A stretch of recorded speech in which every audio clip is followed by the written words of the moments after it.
You're listening to Feel the Love, coming to you live from Studio 1A in the beautiful True Story Studios in downtown Tempe.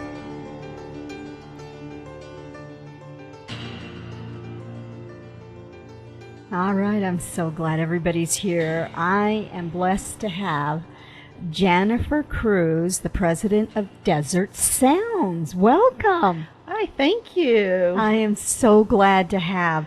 Now, I'm going to let you introduce all these great people, please. Okay, so over here is Nina Witt, and she runs our electric orchestra program. She started it, and under her direction, the program has doubled in size in 1 year. Kudos. So we're looking to even do another doubling for next year. And then this my left over here is Chris Newen, and he has been with us working with the Jeremy Project from our first instrument, or about the second year we started it. And he also works in our mariachi program on Fridays at Hartford Elementary School down in Chandler. So I want to know what got you to start this? What motivated you? Is it because everybody loves music? I don't care who you are, what age, music is a way of life. So the motivating factor was twofold. Our youngest son had a learning disability, and his dream was to read. And although he was he still is a very, very smart young man now, but he was a smart little boy. He wasn't able to read, and that started a journey. And we did not have access to the internet back when he was growing up like we have access now, because Google didn't exist. Mm-hmm. The studies that show how music rewires the brain, mm-hmm. those didn't exist. He would have been a part of a study with his age. Mm-hmm. And so our journey kind of commenced, and when he joined band in 6th grade, and he wanted to play the oboe. They didn't let him play the oboe because they said it would be too hard. But after playing the clarinet for the year, the teacher decided he could play the oboe. And at the end of 8th grade, after being in band for 3 years, for the first time, he was reading on a 5th grade level from a 1st grade level. Wow, that's and fantastic. for him, that was fantastic. And then in high school, he took AP classes and dual credit classes and went on to ASU. And today he works as a cybersecurity engineer. So he overcame a disability because of music. So that was the first thing. Wow. And knowing how music had changed his life to achieve his dream to read, because he reads very well now. He had a friend who wanted to be in band. Our school district did not have an instrument for him, and the trumpet that he was playing, his mom took with her when she moved to another state. So Jeremy thought he tried to come up with a little solution, which his brother and band director disagreed with, because his solution was, my brother plays trumpet, my friend plays trumpet, therefore my friend can play on my brother's trumpet. But the teachers, nobody agreed on that. And he told me that. I told him, I said, you're going to have to rethink that one, son. Mm-hmm. So what he ended up doing was letting his friend, they let his friend change to the contra clarinet, which, if you're familiar with that, is the big one you sit on a stool of. But those reeds were really expensive, and his dad couldn't afford them. So Jeremy works in the school cafeteria 15 minutes a day, and he used that money to buy the reeds so his friend could be in band. So that's why we have the Jeremy Project, which lends those instruments to kids where there's a need, because we want to build a community of people who do what they can. Jeremy was 14 years old, and he did what he could. It was a little bit, but it made a difference. And so that's what we want with the Jeremy Project. That's fantastic, because what people don't realize is, like if they donate to your organization, whether it be financial or volunteering or to help with lessons, how much of a positive impact they're going to have.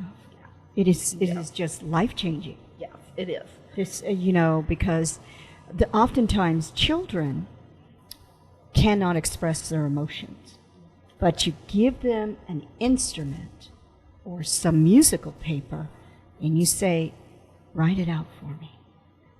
show me how you're feeling on this instrument. And I'm not talking like beat a drum, though if that's what they want to do, I understand. But it's a way of self-expression in a positive way. Right. Without hurting anybody. Right. Without being a bully, right? Without being a bully, hopefully. No, there should be no bullying. There should be no bullying. But I you know, understand. Kids Yeah. are kids. Kids are kids. So go ahead and tell me about, are you going to tell me about the mariachis? Well, I think Jenny could go ahead and start with that one too. Well, I want all of you to participate. You're not just looking here beautiful. Okay. Why don't we let Chris talk about what we do down during the school year at Chandler, Yes. down in Chandler, and how that works. And then Nina was also involved in the Chandler one with him, and so they can carry on a conversation. And Go then they both know what goes on Saturdays in Mesa, so they can just kind of carry on a conversation. Well, in addition to all of Jenny's amazing work with the Jeremy Project, Jenny also created a mariachi program through her Desert Sounds organization. And what I think Jenny noticed is that because so many of my Hartford students used her instruments, and they started driving all the way from Chandler to Tempe Wow, to, that's a big distance. to take mariachi lessons.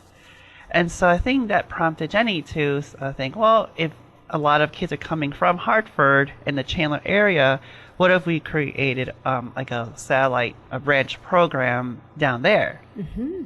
And so I think that was like, right, Jenny, the birth of...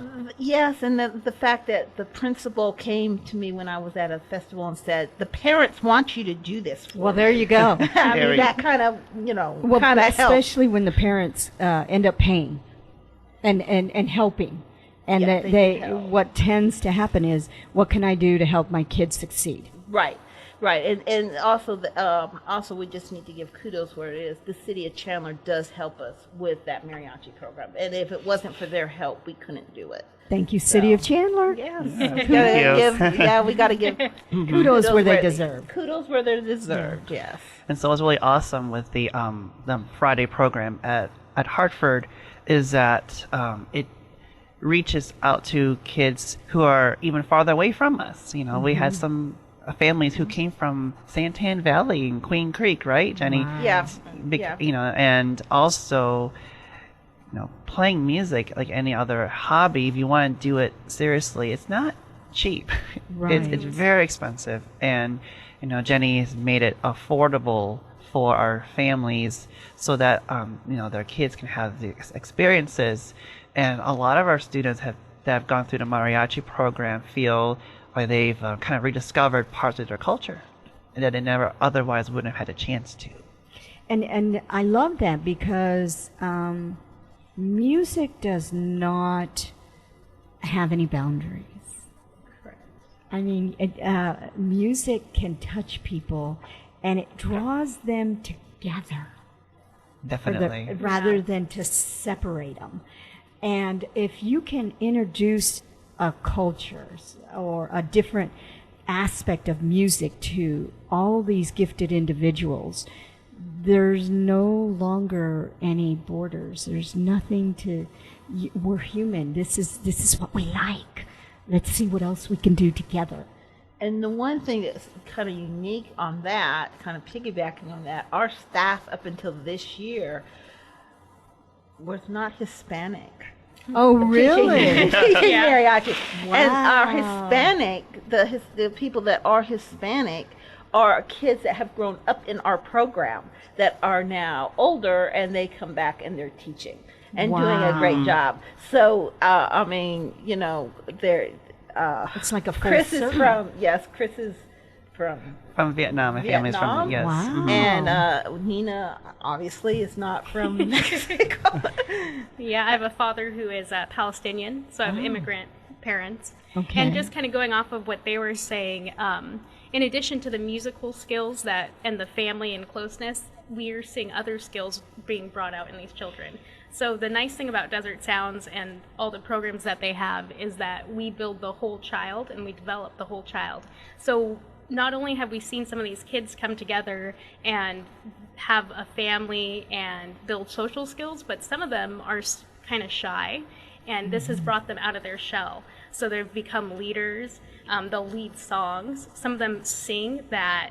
We have one student who barely ever spoke. She was a mute for a while. Oh, The classroom really? teacher said that she wouldn't even talk. And now she talks to the staff, and she's very open to talk. So it's just nice to see how using music, we can build these other skills in the kids that Well, yeah, because you have to be disciplined. You have to continue to go to lessons. You have to make time. If you enjoy a passion, you have to make time. And most importantly, practice, practice, practice. Because if you want to be phenomenal, you're not born that way. You Right. have to practice over and over again and be proud of your practice. Say, well, I've come from here, but look at where I'm at now. Yes. Am I right? Right. In your music, you start with one note, and then you learn a second note, and then a third note, and it builds. It teaches you, it teaches us how to build it as kids, and we want to always be up here, right? We Right. always want to be at the top, but in music, to get to the top, you have to work for it. Yes, you And have to take steps. Earn it. Nobody is automatically up there, Right. except the prodigy, and they're few and far between. So, the rest of us are normal people, and we have to work really, really, really hard. And the people that are up there, they work really, really hard to get up there. So it teaches a work ethic of Right. never giving up.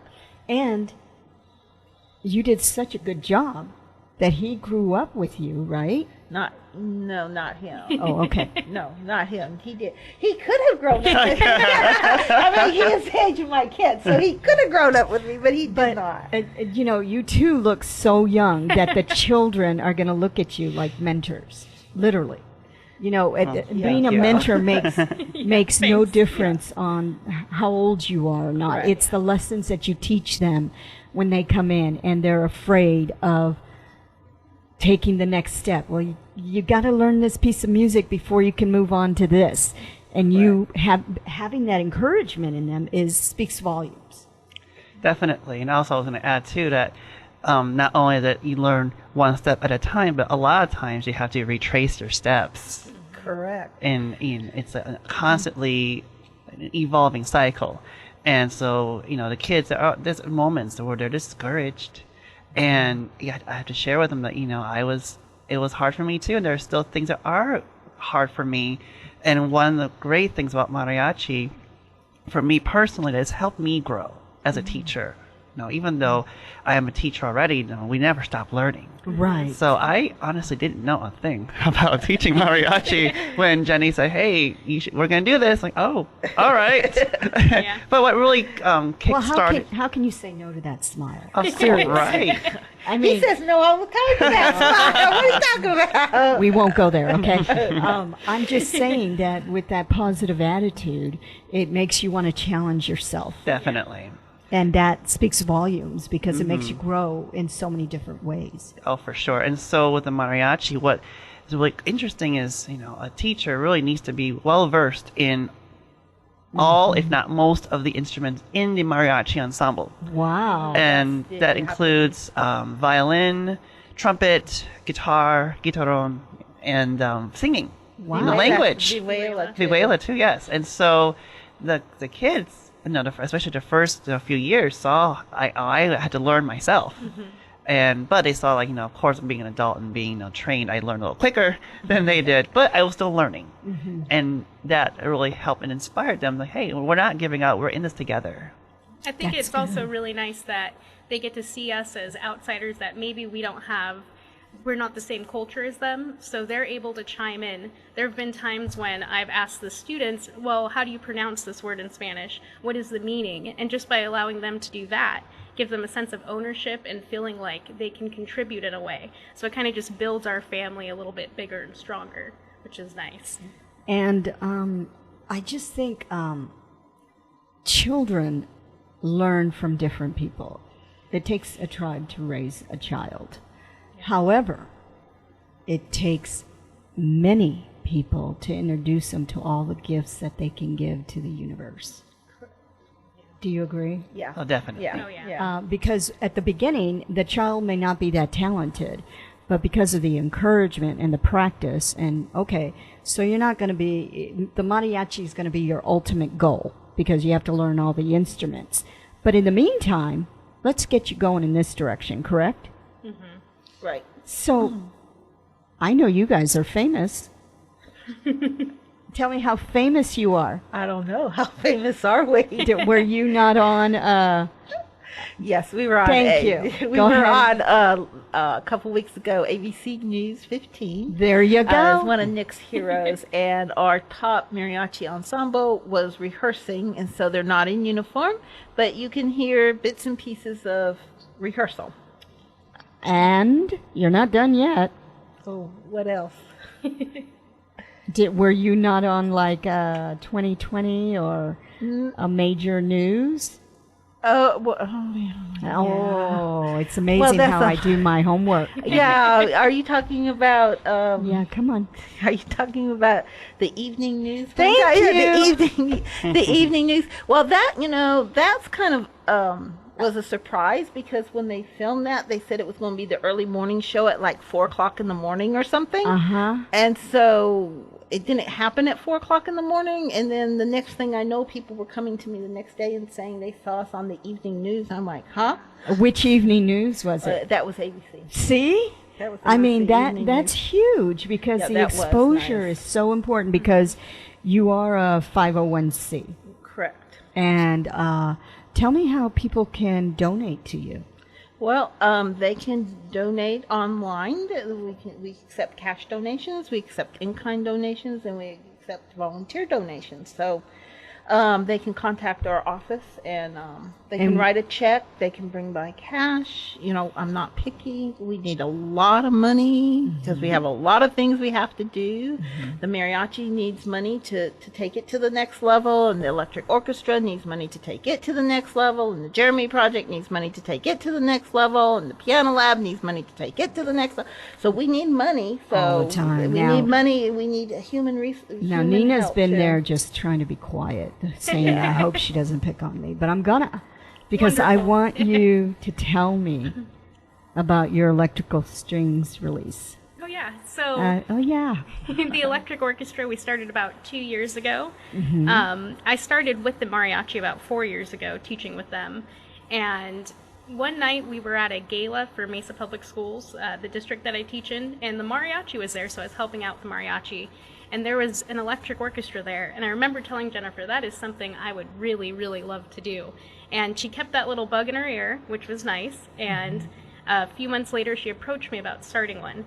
So the objective is to be able to allow the students in the schools who are playing music another source of playing music that is more modern, more pop and rock music that's relevant to them, and allow them to progress in that way. So we started about 1.5 years ago, and we started with just we were borrowing instruments, really. And we started with just, I think, 4 musicians, and now we are at 8 musicians. We got almost all the instruments we need, I think we got all of them except for the drum set. except for the drum set. The electric drum set, people. She wants an electric drum set. Electric drum set. It doesn't matter that it's Christmas. We need the gifts now. Yeah, she needs to get. So the nice thing is that now we're ready to move forward and start a second orchestra so that we could have more advanced students and also involve some of the younger students. And it's just been so wonderful because, kind of like Chris was saying, we had to learn about the mariachi. We didn't know anything about it. I've been having to learn about this technology with my students, so it's like we're learning together, and it's just nice to be able to see them perform music that they really like to enjoy, like rock and pop songs.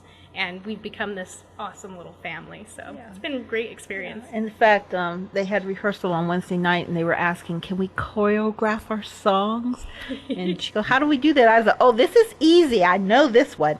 So, because I was in observing, and I said, "You just tell them, okay, play it in a choreograph, and they'll figure it out." And sure enough, they played it, Really? choreographed it. They tried different things, and eventually, with a little bit of guidance, we really like this. And she goes, she was able to get them to But it was another their expression. Own, it was their own creativity. Yeah. Yes. And you made it rated G, I hope. Yeah, Yeah. that's a rule. You know, That's the unspoken rule. Yeah, kids like to push that envelope They do. sometimes. Well, that group does. It's Yes. very, very different demographic and very different in their approach to life than the mariachi kids. It's like night and day. It is, and I'm learning we're learning it's night and day, and you got to kind of treat it like night and day too. We're learning, so. So, what upcoming events have you got going on? So on this Sunday, we are having a recital with our musical mentors, with our kids in the a few of our kids in the musical mentors program, and then on Saturday the 8th at St. Mark's Episcopal Church at 6:30, we're having the Electric Orchestra concert, and Now, tell me a little bit about the musical mentors. well, Musical Mentors is a program that my son, who has his degree in music education, developed, and it's really to give lessons, because what he noticed when he was in the classroom was kids without lessons did not advance like they could.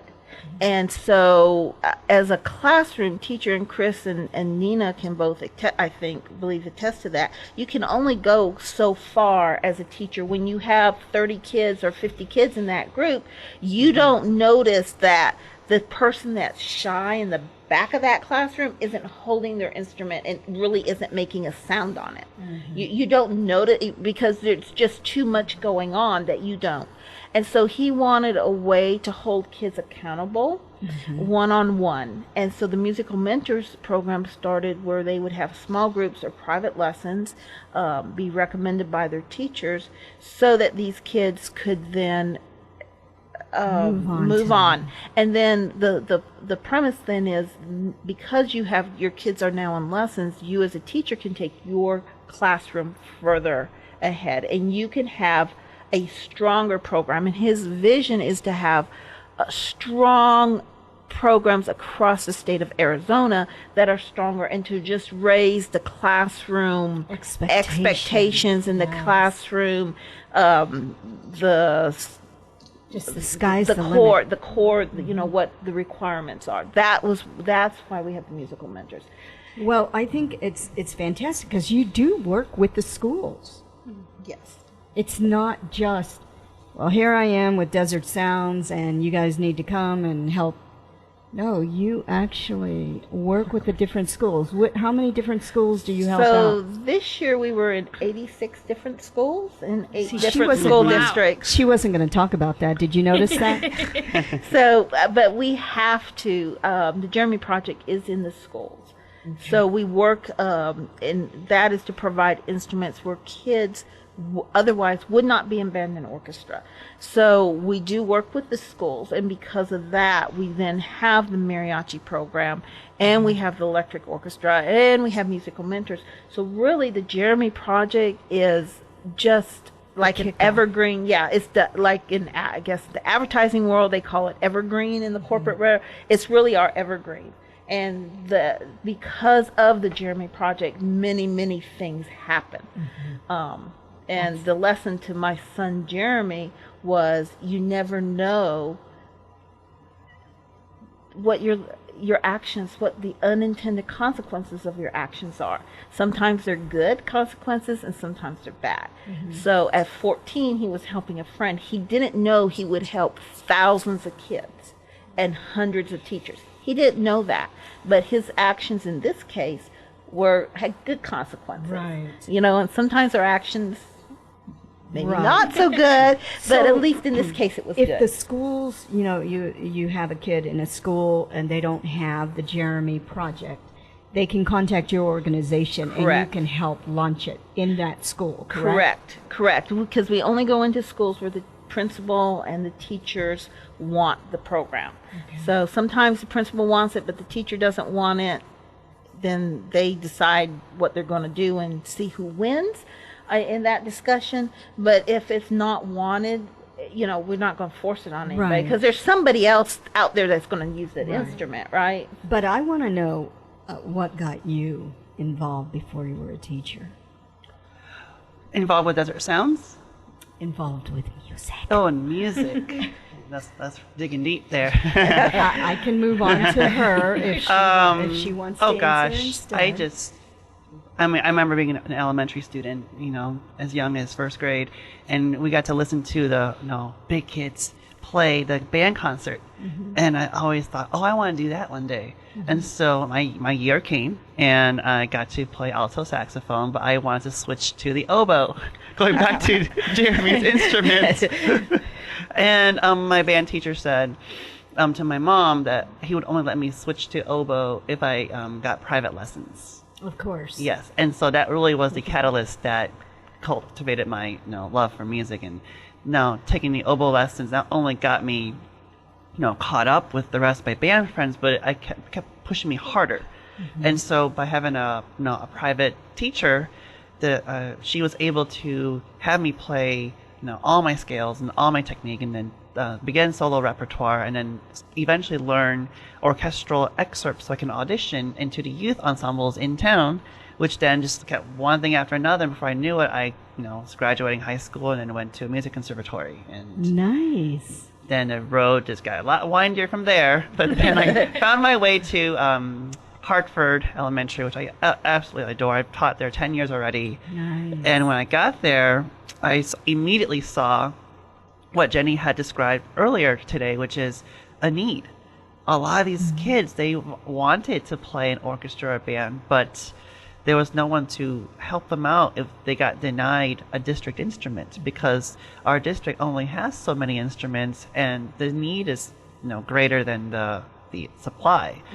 And so then I was told we should try contacting this Jennifer Cruz from Desert Sounds, and no one really knew who she was because it was only your second year in operation. Right. And so it just, we grew our, relationship from there. And how about you? You're not going to get out of this. I know you want to, but it's No. just not going to happen. So how did you find your passion for music? I mean, was there a specific incident or? Well, I started in 4th grade orchestra, Okay. and I just thought it would be neat to play. My best friend was in orchestra, so I wanted to join it. And it turned out that I really, really liked playing an instrument, and I was really passionate about it. And then through high school, I was doing dual enrollment at the community college through a scholarship program, and I was really set on being a psychotherapist because I just wanted to help people. Right. And I really liked working with people, getting to understand them and wanting to help them. And I was really set on that. I had 23 college credits towards it. But then when I was graduating from high school, I started thinking about not playing my instrument and being without music, and it made me really sad. So I realized that I couldn't live without music, and that I really, really enjoyed working with music. I was the orchestra president. I helped out a lot in the orchestra. So it was my senior year of high school that I realized I could be an orchestra teacher. I would get to help kids. So I'd still be helping people, and I'd get to share my passion with the world. So I was set on doing something else until I was graduating, and I'm so happy that I did change my mind. Well, you listen to your heart. Yeah. And that's really important in today's times, because anybody can be an expert at video games. But it's okay. What's your top score? Who cares? But can you play this piece of music that can draw people to tears or to so much joy? Because when I go to concerts, I literally close my eyes and I cry throughout the entire event. I mean, when my husband goes, he just looks at me and says, do you need your happy drugs again? And it has nothing to do with, it's just that music makes me very, very emotional. And I just let the tears come because it is such a gift. Because you generate that emotion, and it takes teamwork. And I think the nice thing is that it's universal and it goes across cultures. You don't have to speak the same language. You could be in another country listening to music, and you could have the same feeling as somebody else who maybe speaks a different language that you can't even talk to. But it brings people together without having to share the same language. It crosses over borders and boundaries. And we need that more today than ever, in my opinion. I think that the symphony has been able to take like rock stars and perform their music with the symphony behind them. I think that is great because, okay, it's not cool to code the symphony unless you're a part of it, which I totally disagree with. I love the symphony. But now they're opening it up, just like your electronic music. Okay, you want to do a Star Wars theme? Let's work on that piece of music. Well, do you have the music in front? No, you guys are going to do that. So it motivates them to be creative, correct? Yeah. Right. And then, okay, you guys are good enough. You ready to put on a show? What do you mean? I thought we were just doing this for fun. Am I right? Yeah. So it's really important to just to create that openness with them, that it's not just Bach. Right. It's not just, listening to K-Jazz or any other radio station, or even listen to that rap music, but can you hear the instruments? Am I right? Correct. I mean, a lot of people want to listen to music, and so much of it is electronic now. A lot of people want to create their music as well, and especially with technology and with social media, I've had a lot of kids, look up things on the internet and then come and bring it to me and ask me, what does this chord mean? Like, what does this mean? And actually, it creates teachable moments. Oh, okay, well, this is what that person meant. And what I'm really excited about is I'm hoping that the field of music education expands, because music appreciation has taken on a new level. People are becoming more consumers of music, but not just by buying and listening to it, but they have a need and like a desire to create their own. And what better way to help a child foster those skills than to have a music teacher involved? Yeah, but it takes the capability to work as a team too. I mean, you can work with a child independently and say get private lessons and everything, but in an orchestra, guess what? You have to pay attention to the person next to you, and if they're off,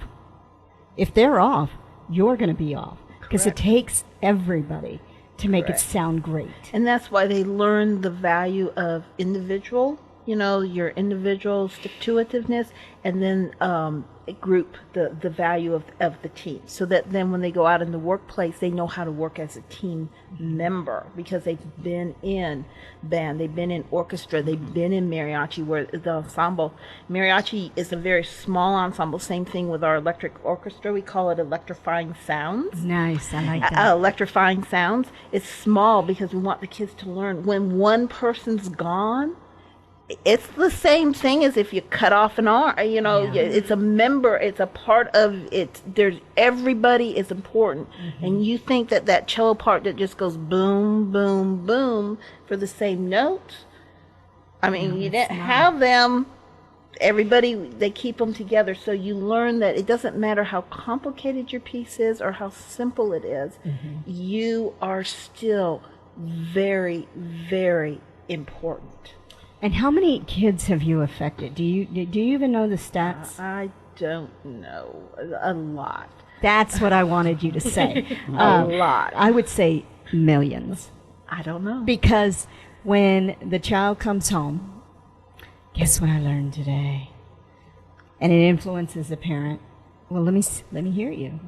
It's true. The parents go to lunch at work the next day. Do you know what my great kid did? Exactly, they do that. And did you know that you could help out this other organization to help my kid learn more musical lessons? Because parents do that. Yes, They want to shine their little genius in their own little way. And right. So you just have no idea the ripple effect that you have. No, you don't know, because we're focused here. You don't see the ocean, right? I mean, there's a horizon. You don't see beyond the horizon, I guess. And so, what's your next goal as a company? Let me ask you that. Well, we want to put in a music technology lab with a recording studio and a video studio. Again, going back to that create music thing. So we want to do that. I want to, that's huge. That's the Yeah. big huge thing. And we'd like to be able to have, I would like to be able to expand the Jeremy Project down. Right now we go down as far as Coolidge, but we'd like to go down further, a little bit further south, like South Georgia, South Arizona, like in maybe Sierra Vista area. Wow. So we'd like to go down there. Just because my husband's company, he works for us in Sierra Vista, so I think that would probably be good. It's all good. But we want to go down, and then there's our newest level that we started with the mariachi program. We want to work with them to become a competitive and touring group. So we want them to tour, not California where everybody goes, Right. but we want them to go and see like the heartland, like Chicago and Boston, where they can see Plymouth Rock and all these historical things that you read about in history books, because we want history to come alive for these for the kids. They've learned about it, and their parents have brought them here. The parents tell me, we brought them here because we want something better for our kids. And so part of that better is for them to see where we started as a country, right? Right. The little rock, and I mean, it's just a rock, but it's an important rock. It's an important Exactly. rock. So those are the two big things: is the music technology lab with the recording studio and the videoing, and then the touring and having the older kids tour and compete. Wow. Now, the other positive aspect of this is, I'm sure you've had kids that have gotten scholarships because of the fact that they were involved in this program, and they got money for participating in this. Well, look at my resume. Well, kids don't know what a resume is, but when they apply for schools Right. of any kind of music, they can say, well, you know what I did? I went here and I was part of the mariachi, and I know all about these musical instruments. Well, and not only that, they have the music memorized, so they have to have the repertoire memorized, right? So that top group has approximately an hour and a half memorized, and they're working on getting it up to 2 hours memorized. So,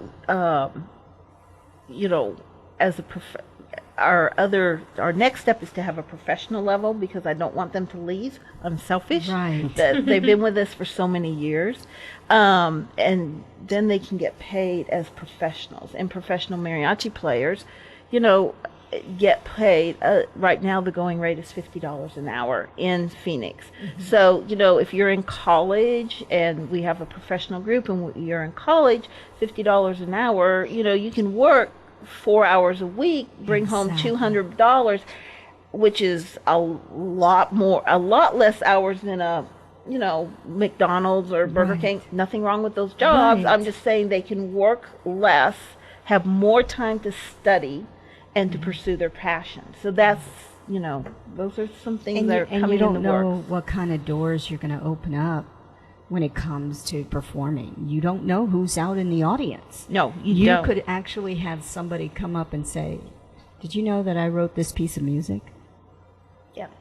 Yeah. That has happened, right? No, I don't think that's happened as much as there's been people, professionals that have come up and said, you're really good. You did this really good. You sounded good. That's Because you don't that's know a who's in that huge audience. compliment, though. That is. And they, we always tell them, you never know who's listening to you, so be careful. Exactly.